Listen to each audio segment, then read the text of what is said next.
बिस्मिल्लाहिर्रहमानिर्रहीम। Dear students, आज एक नए एमटीक्यू के साथ, और आज का जो एमटीक्यू है वो एफएफए का ही एमटीक्यू है। और आज जो हमारा टॉपिक है एमटीक्यू का वो है कंसोलिडेशन। तो चलते हैं अपने एमटीक्यू की तरफ और डिस्कस करते हैं कि आज एग्जामिनर हमसे क्या चाह रहा है। कहते हैं the following are summarise statement of profit और loss of two companies, Kleco and Cometco, for the year ended 31st December 20X1.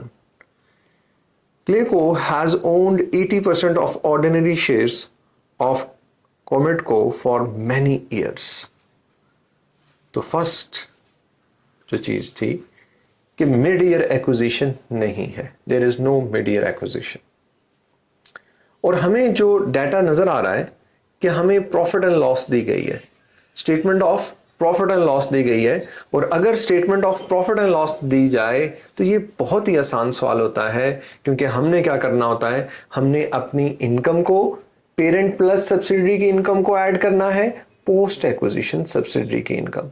और यहां पे क्योंकि पूरा साल है, बहुत साल पहले खरीदा था, तो टाइम अपॉर्शन करने की बात ही नहीं बन सकती। तो चलते हैं क्वेश्चन की तरफ, देखते हैं क्या कह रहा है। Statement of profit and loss for the year ended 31st December 20X1, revenue of parent is 100 million, revenue of subsidiary is 90 million, cost of sales 75,000, and cost of sales of subsidiary is 63,000, gross profit 27, 25 and 27, administration and distribution expense 10 and 7, profit before tax 15 and 20, income tax 4 and 5, and profit for the year 11 and 15.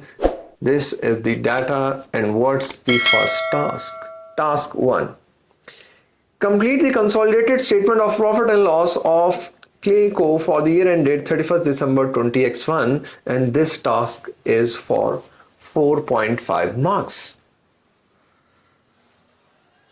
So, consolidated statement of profit and loss of Clayco for the year ended 31st December 20X1.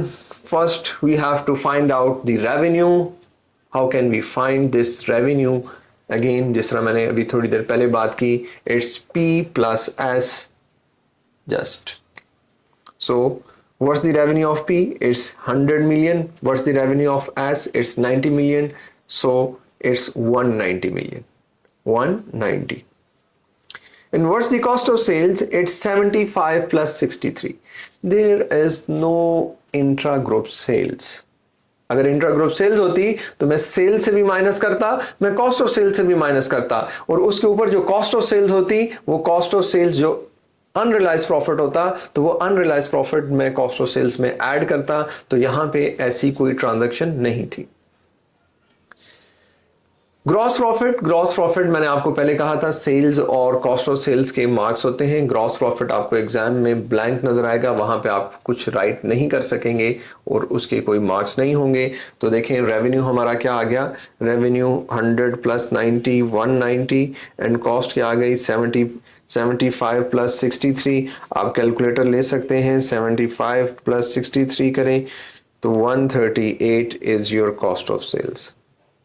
यहां पे आप कुछ नहीं लिखेंगे, लिख भी नहीं सकेंगे। Next is administration cost and distribution cost. So 10 plus 7 it's 17, profit before tax again इधर कुछ नहीं आएगा।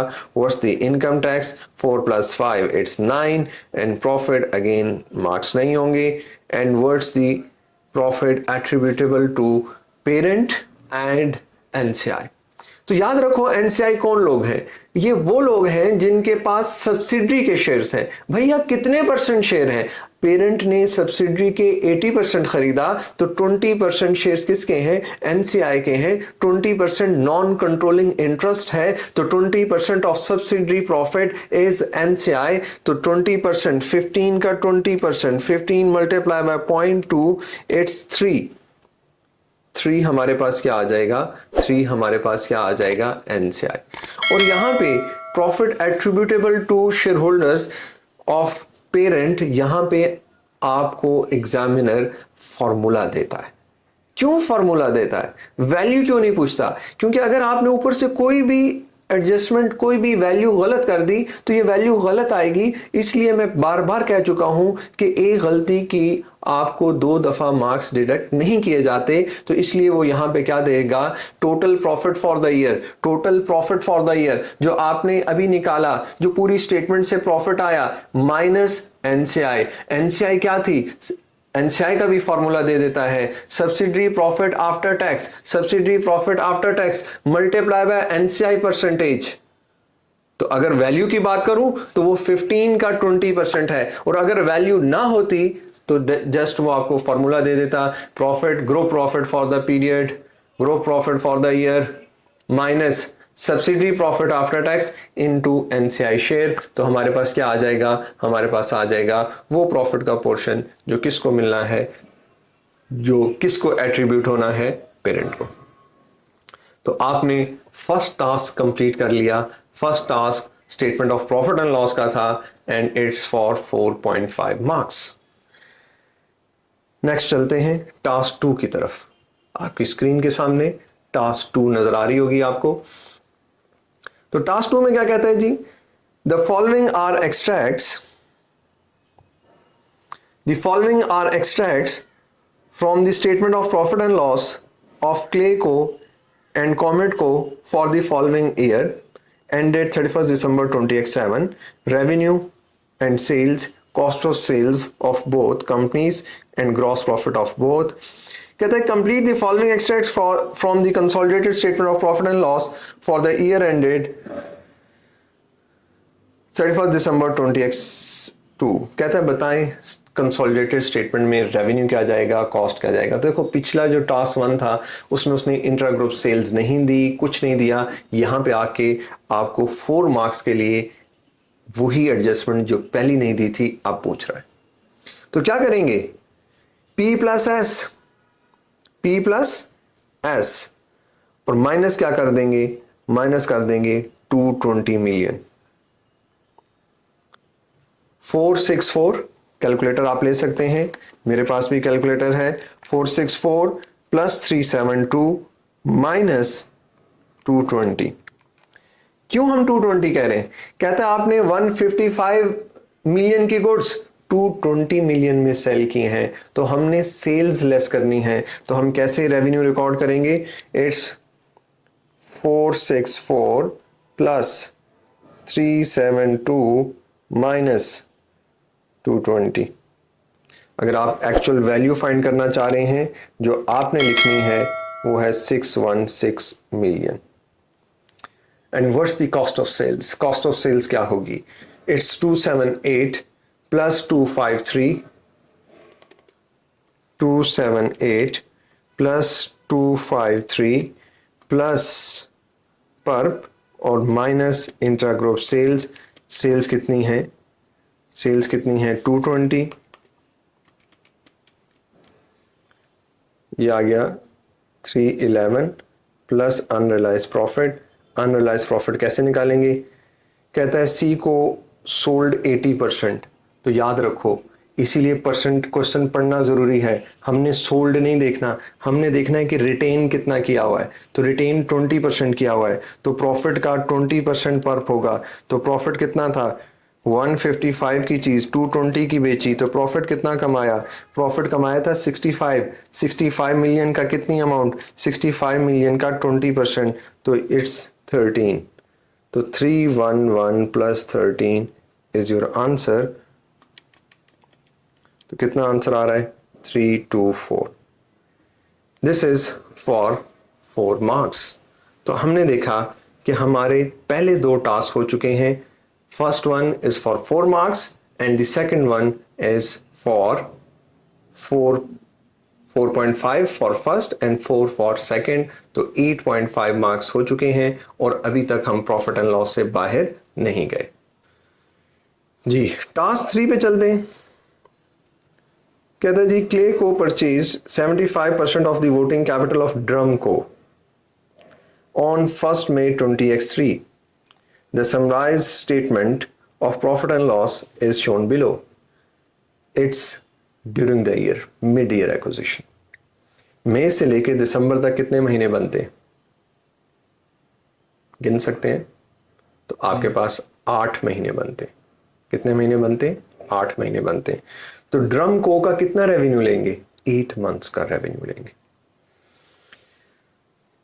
तो हमारे पास statement of profit and loss दी गई है। ड्रम को की रेवेन्यू है, कॉस्ट ऑफ सेल्स है, एडमिनिस्ट्रेशन है, इनकम टैक्स है, the retain earning, opening retain earning दे दी। रिटेन अर्निंग ओपनिंग नहीं है, हमने किस दिन खरीदा? 1 मई को खरीदा। ये रिटेन अर्निंग किस दिन की है? ये 1 जनवरी की है। 1 मई की अगर हमने रिटेन अर्निंग फाइंड करनी है तो हम कितने महीनों का प्रॉफिट ऐड कर दें? तो हम ऐड करेंगे जनवरी, फरवरी, मार्च, अप्रैल, 4 मंथ्स का प्रॉफिट अगर इसमें ऐड कर दें। 4 मंथ्स का प्रॉफिट कैसे आएगा? 1 मंथ का प्रॉफिट आ रहा है 2, तो 4 मंथ्स का कितना आएगा? 8। तो 165 प्लस 8, 165 प्लस 8 आपके पास 173 आ रहा है। This is retain earning at acquisition. आगे चल के शायद जरूरत पड़े, मैंने पहले ही फाइंड कर ली। तो अगर आप देखें, what are the retain earning to be included in within the goodwill calculation as at the date of acquisition, तो हमें यही चाहिए था, हम ऑलरेडी कर चुके हैं और वो हमने कितनी निकाल ली? 173। क्या ऐसी ऑप्शन मौजूद है? यस, ऐसी ऑप्शन मौजूद है। तो आपने देखा, आपको रिटेन अर्निंग किस दिन की दी गई थी? 1 जनवरी की। और हमने कब एक्वायर किया? 1 मई की। तो 1 मई में हम क्या करते हैं, जो भी ओपनिंग रिटेन अर्निंग थी, 4 मंथ्स का हमने प्रॉफिट क्या किया? ऐड किया। तो हमारे पास रिटेन अर्निंग एट एक्विजिशन आ गई। तो next question number task number 4। Task number 4 में क्या कह रहा है? Complete the following statement. C co will consolidate Drumco by adding of each line in the statement of profit and loss 100% into 8/12। क्यों? क्योंकि खरीदे हुए 8 महीने हुए हैं। टोटल जो 100% वैल्यू है उसका 8/12, 100% जो वैल्यू है उसका 8/12। भैया परसेंटेज से कभी भी परसेंटेज अप्लाई नहीं होती, फुल वैल्यू होती है। वो बेशक प्रॉफिट एंड लॉस हो, वो बेशक स्टेटमेंट ऑफ फाइनेंशियल पोजीशन हो। ये बड़ी बेसिक सी हमारी बचपन की बहुत पुरानी बातें हैं जो हम पुरानी वीडियोस में बहुत ज्यादा कर चुके हैं। फिर क्या कहता है? According to IFRS 10 consolidated financial statement are presented as a single as of a single economic entity, of a holding company and its associate company, of a legal entity। तो हमने कहा था जब हम कंसोलिडेट करते हैं हम 2 नहीं, हम 1 हो जाते हैं। ये 2 नहीं, सिंगल एंटिटी हो जाएगी। अब क्योंकि हमारे पास कंट्रोल है तो हम उसे क्या करेंगे? P+S कर लेंगे। और जब P+S होगा तो ये एक ही कंपनी काउंट की जाएगी। तो इसका मतलब ये टास्क 4 भी हमारा कंप्लीट हो चुका है for 2 marks. Next task is task 5 which is for 2.5 marks। तो चलते हैं, क्या कहता है टास्क 5? कहता है Clay Co also owns 60% shares in Cotton Co and 30% in M Co। The issued share capital of Cotton and M consists of only of ordinary shares which carry 1 vote each। There are no other voting rights in either company। C Co appoints a majority of members of Cotton Co and is represented on the board of directors of M Co। तो इस सारी कहानी से हमें ये पता चला कि कॉटन हमारी सब्सिडरी है और M हमारी एसोसिएट है। क्यों? क्योंकि हमारा सिग्निफिकेंट इन्फ्लुएंस है, हमारी रिप्रेजेंटेशन है। और पहले केस में कॉटन में हमारा कंट्रोल है, तो जब कंट्रोल होता है तो वो क्या होती है? वो सब्सिडरी होती है। और जब सिग्निफिकेंट इन्फ्लुएंस हो तो फिर वो क्या होती है? वो एसोसिएट होती है। तो चलते हैं, कहता है complete the following sentences। Cotton is a subsidiary and M is an associate of C Co। Last, in the consolidated statement of profit or loss of Clay Co, M Co result would be included by। कहता है जो आपकी associate है उसका जो result है वो कैसे आएगा? हम इनकम फ्रॉम एसोसिएट रिकॉर्ड करते हैं। इनकम कितनी %? जो भी उसका पोस्ट एक्विजिशन प्रॉफिट है उसका 30%। तो हम क्या कहेंगे? Adding 30% profit after tax as a single figure, adding 30% figure on a line by line basis, adding 30% profit before tax, तो हम प्रॉफिट आफ्टर टैक्स का जो भी उसका प्रॉफिट आ रहा है उसका हम कितना परसेंट लेंगे, उसका हम 30% लेंगे और वो 30% हमारा क्या कहलाएगा, वो हमारी इनकम फ्रॉम एसोसिएट कहलाएगी। तो ये आज का हमारा सवाल यहाँ पे कंप्लीट हुआ। हमने इस सवाल में क्या देखा, इस सवाल में हमने 5 टास्क देखी जिसमें उसने आपका क्या कंसेप्ट चेक किया था। उसने सब्सिडरी और एसोसिएट का कंसेप्ट क्लास में 2.5 मार्क्स के लिए देखा। इसमें आपके इंटर ग्रुप सेल्स की बात की गई थी कि सेल से माइनस करते हैं और कॉस्ट ऑफ सेल से माइनस करते हैं। तो अगर मैं इसको ये कहूँ कि ये 15 marks complete consolidated statement of profit and loss है और कंप्लीट कंसेप्ट है, तो ये गलत नहीं होगा। आप अगर पेपर देने जा रहे हैं और अगर आपने ये सवाल कर लिया है, अब आप कॉन्फिडेंट हो जाएं। क्यों? क्योंकि अब आपको consolidated statement of profit and loss आ चुकी है। नेक्स्ट वीडियो में दोबारा मिलते हैं, तब तक के लिए अल्लाह हाफिज।